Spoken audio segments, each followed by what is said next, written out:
I didn't expect my wedding week to start with a quiet box on the table and a cold jolt running down my spine. Inside were the invitations I had approved a dozen times, each one printed with a name that wasn't mine staring back at me.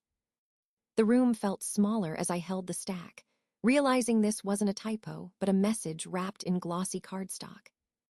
Harper always said accidents happen, yet nothing about this felt accidental or innocent or remotely explainable. I stood there counting my breaths, every one sharper than the last, while the truth pressed itself against my ribs. And in that moment, before the shouting and excuses came, I understood something had cracked far deeper than a wedding plan. I walked into the living room, holding the invitations like they might burn through my hands. Harper looked up from her tablet with that effortless smile she used whenever she sensed trouble coming. I placed the stack on the coffee table and watched her expression shift as she read the first card. She blinked once, then twice, pretending confusion like she had never seen the name printed there. I waited for honesty, but she exhaled dramatically as if I were the one causing the interruption. "Oh my God, Evan, it's just an old file," she said, waving her hand like swatting a fly in the air. Her voice carried that familiar tone she used when she wanted me to drop something without questioning it. I told her calmly that old files don't magically replace a groom's name across 200 invitations. She rolled her eyes, leaning back against the couch as though exhausted by my insistence on logic. Marilyn, her mother, stepped in like she had been waiting backstage for her cue to perform. She glanced at the invitations and sighed loudly as if the universe had wronged her personally. "Designers make mistakes all the time," she said, her voice dripping with patience she never actually felt. I reminded her that Harper had sent the final proof herself, including the part where she wrote my name twice. Harper's shoulders stiffened, and she crossed her arms the way she always did before twisting the narrative. "You're being sensitive again," she said, narrowing her eyes as if diagnosing a childish flaw in me. It wasn't new. She had used that line so many times the words sounded rehearsed and polished. My pulse stayed steady, but something inside me folded in on itself as the pattern clicked into place. Every argument in the past year suddenly replayed with the same rhythm and the same accusations. Whenever she messed up, she painted me as the unstable one until I questioned my own memory. She leaned forward, touching my arm with a soft, pitying gesture she knew I used to fall for. "I didn't do anything wrong," she whispered, as if lowering her voice could turn fiction into truth. I pulled my arm back gently and told her I needed a real explanation, not another emotional diversion. She stared at me like I had betrayed her, I refusing to play the role she assigned me. Marilyn huffed beside her and muttered something about me ruining the energy of the household again. The room felt weighted with the scent of denial, heavy and suffocating like a curtain pulled too tight. Harper reached for the stack, flipping through the cards with unnecessary force as if punishing the paper. "Fine," she said. "If you want drama, go ahead and imagine whatever story makes you feel important." Her words hit harder than the invitations themselves, a sharp reminder of how deeply the manipulation ran. For the first time, I didn't feel anger or confusion. I felt clarity settling over me like cool air. The woman across from me wasn't shocked by the mistake because she already knew it existed. She wasn't fighting to explain. She was fighting to maintain control over a story she no longer owned. I looked at her, really looked, and realized the person I planned to marry never actually existed. And in that quiet, crushing moment, I understood exactly what I had to do next. I spent the rest of the afternoon moving quietly through the apartment like a guest in my own life. Harper stayed in the bedroom with the door half closed, pretending to cry just loudly enough to be heard. I didn't check on her because I finally recognized the performance behind every trembling breath. Instead, I opened my laptop and pulled up the spreadsheet that held every wedding expense we had tracked. My name filled nearly every payment cell with numbers I once felt proud to provide without hesitation. The reality settled over me with a calm I hadn't felt in months, maybe years if I was honest.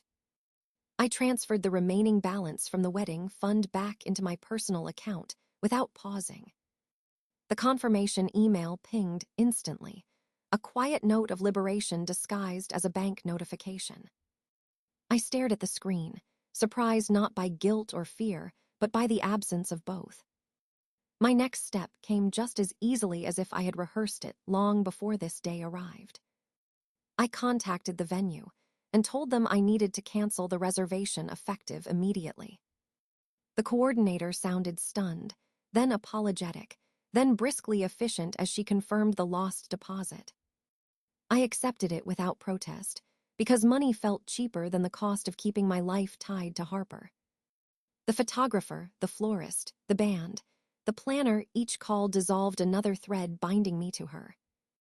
Every cancellation felt like removing a weight I hadn't realized was pressing against my chest.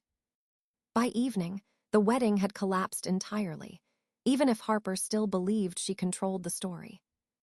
She emerged from the bedroom at sunset with mascara smudged and a wounded expression fixed on her face. She asked if I planned to comfort her, as though the invitations were an injury inflicted on her reputation. I told her gently that I needed space to think, which was the closest thing to truth I owed her. She scoffed but didn't push, assuming I would eventually bend the way I always had before. When she went to shower, I opened a blank email draft addressed to all our wedding guests. I typed slowly at first, then with steady certainty as the words aligned with my decision. The wedding was canceled, not postponed, and there would be a gathering to mark a different milestone. I named it a return to single celebration, a quiet joke between me and the reality I had embraced. I saved the draft for the next morning, because timing mattered almost as much as honesty. Before bed, I walked through the apartment one more time like someone preparing to evacuate a storm. The photographs on the wall looked staged, the decorations curated, the laughter in them borrowed. I realized none of it belonged to me, not truly, not in any way that mattered. What was mine was the peace I felt, the plan I held, and the door I was finally ready to close. I lay awake for hours, not restless but alert, rehearsing the final sentence I would speak aloud. When morning finally broke, the decision had crystallized into a single, unwavering truth in my mind. I would not fix the invitations, the wedding, or the image Harper fought so hard to protect. There was only one thing left for me to correct, and I whispered it to the empty room. "I'll fix the mistake," I said, and for the first time, I meant the words exactly as they sounded. The next morning, I sat at my desk with the email open and my fingers hovering over the keyboard. 200 addresses stared back at me from the CC line like expectant eyes in a silent courtroom. I read the words aloud quietly, making sure the tone carried clarity without cruelty. Due to a critical error in the invitations, the wedding has been canceled. All are invited to a return to single party. I paused, rereading, and smiled faintly at the small twist of truth hidden in the phrasing. Then I hit send and leaned back, letting the quiet hum of my computer feel like a starting gun. Almost immediately, my phone erupted with notifications, each ping sharper than the last. Messages flooded in from friends. "Are you serious? What happened? Harper, what did she do?" Some were short, panicked. Others long, demanding explanations I had already prepared in my mind. I didn't respond right away, letting the chaos swirl around the apartment like a storm gaining speed. Then my phone rang. It was Harper. Her voice trembled with rage the moment she realized the email existed. "You sent what?" she shouted, her words stabbing through the walls I had built around myself. I stayed calm and replied slowly. "I told everyone the truth about the invitations. The wedding is canceled." Her scream split the line into jagged pieces, each syllable a mixture of shock and fury. Marilyn called next, a formal voice full of threat, demanding I reverse everything immediately. I answered politely that all deposits and payments were non-refundable, and the decision was final. Friends began texting me screenshots of forwarded emails from family and distant acquaintances. The reactions varied wildly, from laughter to outrage, from curiosity to heartfelt concern. Some of my coworkers joked about the audacity of calling it a single party. Others expressed relief that I had freed myself from a relationship that always seemed off balance. Harper sent a barrage of messages, each more desperate than the last, threatening social embarrassment. I didn't reply, because responding would have been stepping into the narrative she had been scripting. Instead, I focused on the text I had written, imagining the party slowly filling with people who understood me. I watched as the chaos spread outward, creating ripples in the network Harper thought she controlled. By mid-afternoon, the initial shock had reached every corner of our circle of friends and family. Some were confused, some were angry, but no one could deny the email was clear and unambiguous. Harper appeared at the apartment door, frantic and wild-eyed, demanding to speak in person. I didn't answer. I didn't move. I let her fury bounce against the walls, powerless to affect me. Marilyn tried legal threats over the phone, but I had already anticipated their moves carefully. Every call, every message only reinforced the control I had regained over my own life. I felt the weight of months of manipulation lifting, replaced by a strange exhilaration. I could almost see the relief on friends' faces as they read the message and understood my choice. The party, though still weeks away, existed already in the imagination of those who supported me. For the first time in a year, I smiled freely without guilt or second-guessing. Harper and her mother raged, but their anger no longer touched me in any meaningful way. I poured myself a drink and sat quietly, watching the storm I had set in motion unfold beautifully. By evening, the chaos had settled into a strange order, leaving me in control for the first time. I knew that whatever came next, the course had been set, and it was mine alone to navigate. And in that calm after the digital explosion, I felt a freedom I hadn't known I was missing. The next morning brought a new kind of pressure I had anticipated, but still found exhausting. Harper had sent a stack of invoices, each one inflated and absurd, demanding I cover every cost. She labeled them as unrecoverable expenses, including spa treatments, extra floral arrangements, and gifts. The total was staggering, $28,400, almost the entire fund I had saved. I opened each PDF carefully, marking the ones that were clearly fraudulent or exaggerated beyond reason. Then I received an email with an attached check, supposedly drawn from a joint account we had closed months ago. The check was $15,000, and the name on it had been altered to make it payable to Marilyn. I stared at it in disbelief, recognizing the audacity of the attempt to fabricate legitimacy. It was the final confirmation. Harper and her mother had escalated manipulation into outright fraud. I immediately contacted my lawyer, explaining the situation in detail with scanned evidence attached. She responded quickly, assuring me the law was on my side and that we could take decisive action. Harper tried calling incessantly, but I didn't answer, letting my attorney handle all communication. Within 48 hours, legal notices were served, demanding Harper vacate the apartment we had shared. She received a formal warning about the falsified check, making it clear she could face criminal charges. Marilyn called repeatedly, but the lawyer made it clear no threats would alter the legal process. Harper sent frantic messages begging for negotiations, but her tone carried no sincerity anymore. Her attempts at pressure became transparent and weak, crumbling under the weight of documented evidence. I stayed calm, following the lawyer's advice precisely and keeping all correspondence professional. Every time Harper tried to spin a new story, I documented it and forwarded it to my attorney. The pattern of deception was clear now, and there was no ambiguity in the legal filings. Harper and Marilyn realized too late that their attempts to control the situation had failed. The apartment was mine to reclaim, and the fraudulent check could not be used against me. I watched as the tension shifted from me feeling trapped to them, realizing the consequences. The lawyer drafted a formal notice specifying 48 hours for Harper to leave the premises.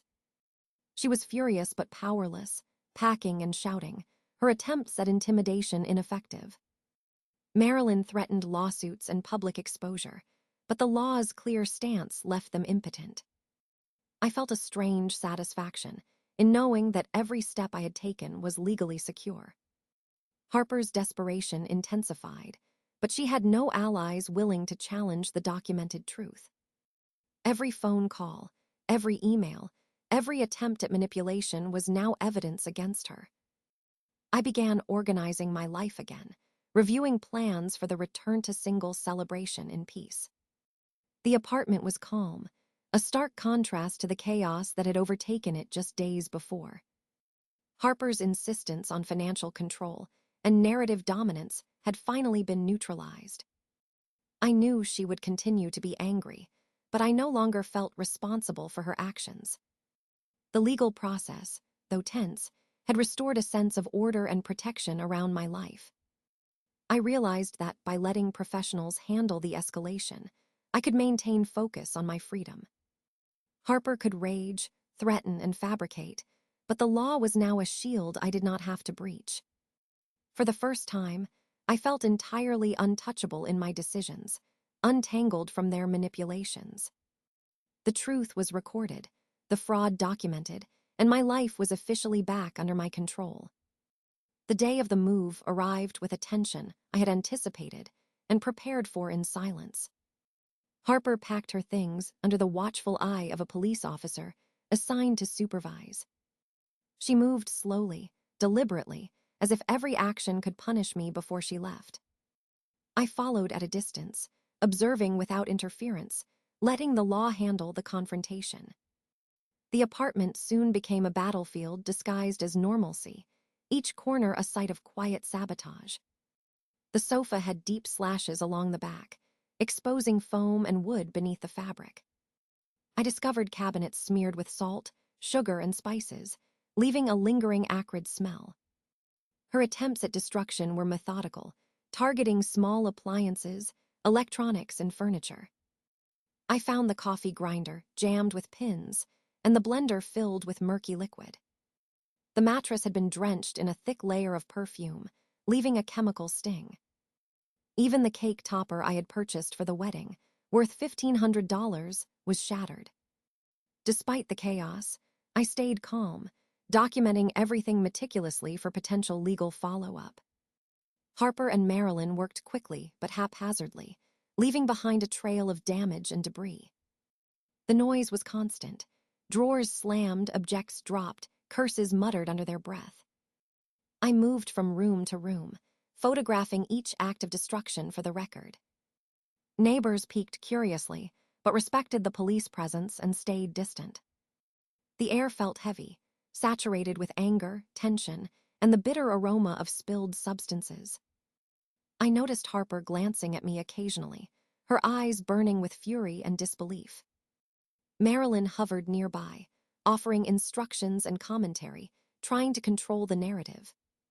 By the second hour, the apartment was a mess, yet all belongings were out the door.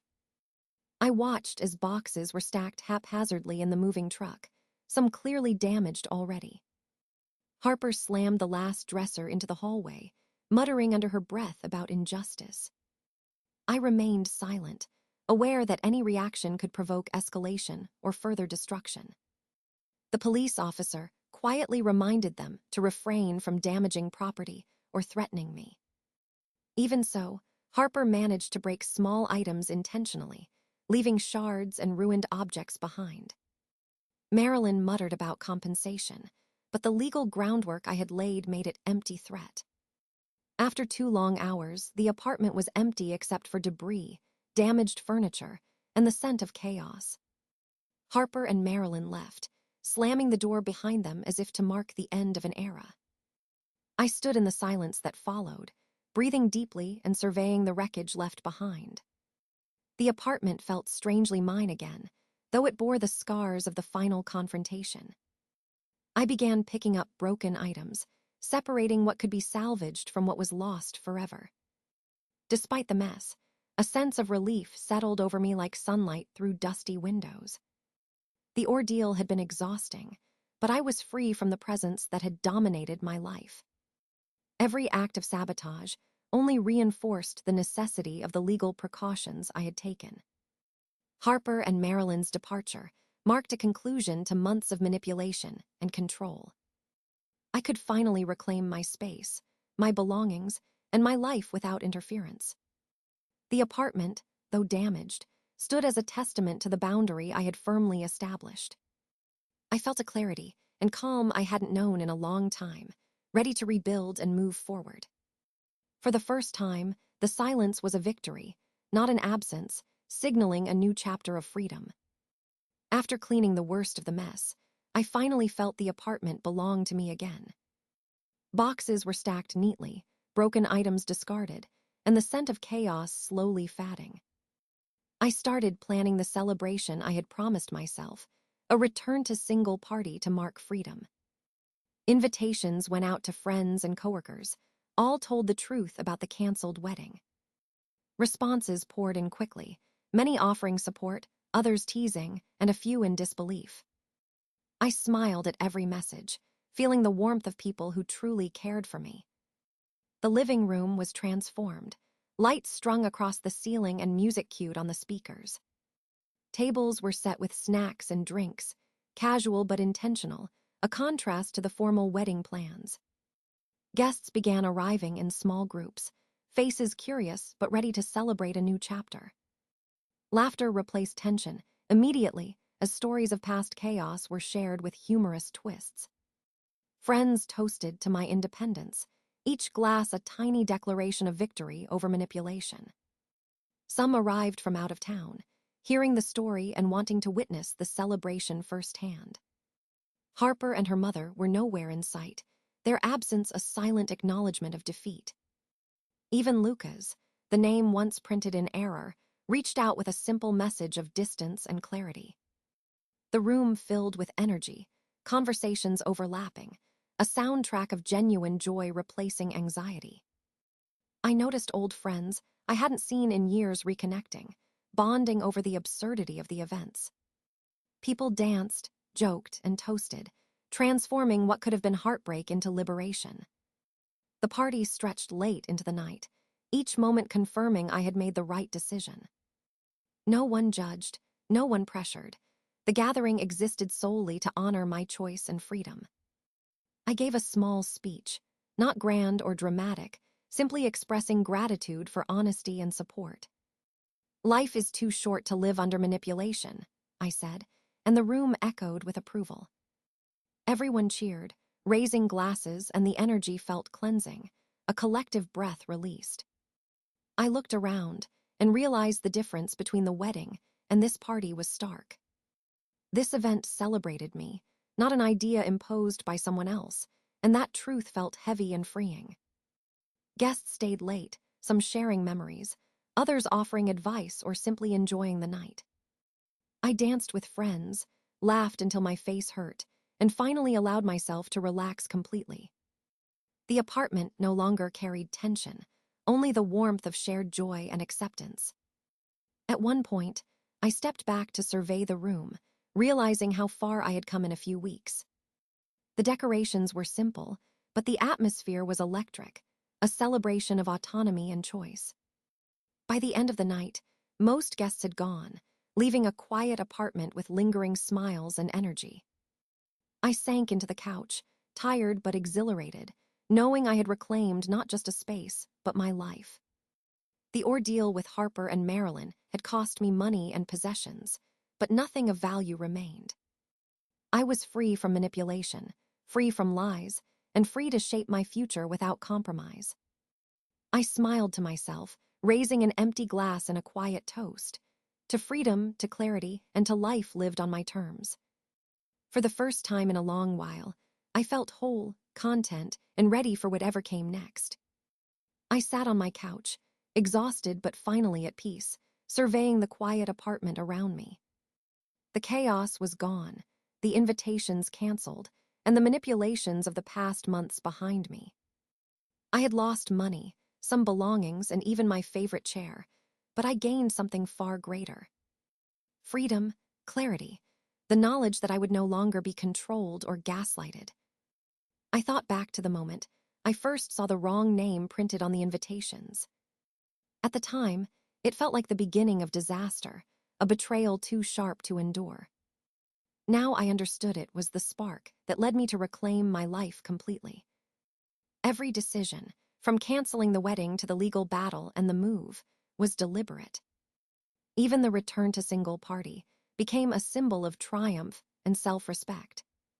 Harper and her mother were gone, and no longer had the power to dictate my story. Lucas confirmed he had nothing to do with the mess, only reinforcing the absurdity of the past. I raised an empty glass to the room, the night, and the life I had fought to protect. The lesson was clear. True revenge is not destruction, but reclaiming your own freedom. I whispered to myself, smiling, I fixed it, finally meaning it in every sense. And for the first time in a year, I felt entirely, unmistakably free.